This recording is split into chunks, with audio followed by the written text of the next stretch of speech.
이준석 국민의힘 대표가 선거대책위원회 재편 필요성을 역설하며 연일 윤석열 대선 후보 선대위 측을 압박하자 결국 김종인 총괄선대위원장뿐 아니라 당내 일부 초선 의원들까지 이 대표에 경고하고 일각에선 대표 사퇴 요구까지 나와 한때 그의 우군격이던 인사들마저 돌아서는 게 아니냐는 관측이 나오고 있습니다.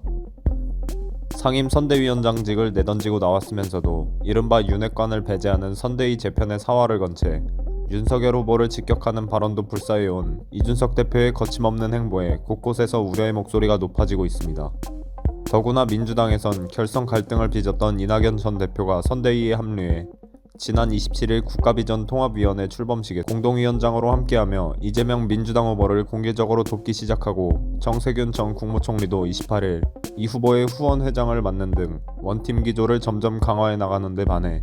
당대표와 선대위 간 파열음으로 여전히 내부 수습조차 되지 않은 국민의힘과 대조를 이루고 있어 윤석열 후보에겐 또 다른 악재로 작용하고 있습니다. 특히 윤 후보가 고공행진 중인 상황이라면 모를까 이제는 일부 여론조사에서 오차범인의 열세로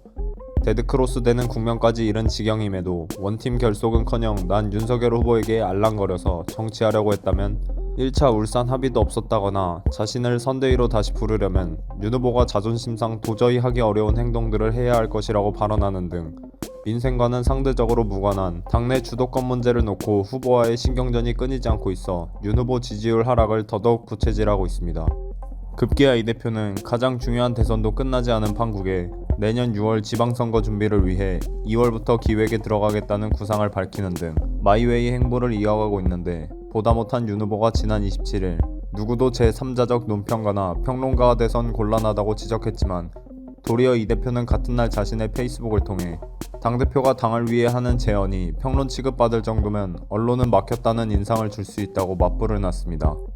이렇게 되자 국민의힘 전체 의원의 과반을 차지하는 초선 의원들까지 이 대표가 자중해야 한다거나 급기야 대표직을 사퇴해야 한다는 목소리까지 내는 등 우려를 표하기 시작했는데 28일 오전엔 이 대표와 만나 전날 초선 의원 총회에서 모인 의견을 전한 뒤 29일 대표직 사퇴 요구 등을 포함한 무제한 토론을 함께하기로 일단 결론을 냈습니다. 자신에 대한 당내 일부 초선 의원들의 사퇴 요구에 대해 지난 27일 저녁 MBC 라디오 표창원의 뉴스 아이킥에 나와 그런 게 도움이 안 된다는 것은 당에 있는 모든 구성원이 알고 있을 것이라며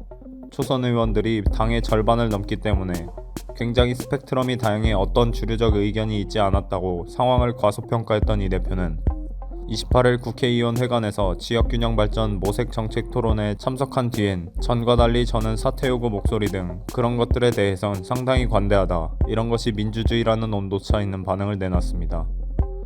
앞서 조수진 최고위원과의 충돌 당시 윤 후보가 민주주의라고 발언한 데 격양된 반응을 보였던 이 대표는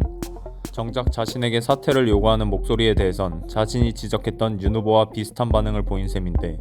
29일 초선 의원들과의 토론이 자신의 거취 여부를 결론내는 자리로 확대 해석될까봐 적잖은 부담을 느낀 듯